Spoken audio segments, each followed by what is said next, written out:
হুম, আসসালামু আলাইকুম এভরিওয়ান। আ আশা করছি সবাই ভালো আছেন। আপনাদের দোয়ায় আলহামদুলিল্লাহ আমি অনেক ভালো আছি। উম জামায়াতের একটি নতুন লোগো নিয়ে আপনারা অনেকেই অনেক নানান ব্যাখ্যা দিতেছেন বা অনেকেই অনেক মতামত প্রকাশ করতেছেন। আমি ব্যক্তিগতভাবে বলি, অ্যা নতুন লোগো সুন্দর।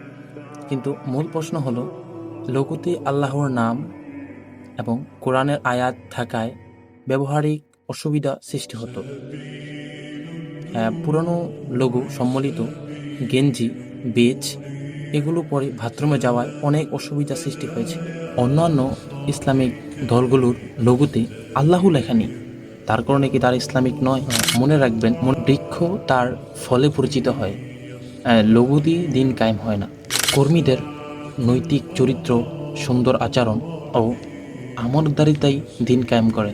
আমাদের জন্য সবাই দোয়া করবেন এবং আমরা যাতে বাংলাদেশকে সুন্দর একটি স্বাধীন রাষ্ট্র হিসাবে গড়ে তুলতে পারি।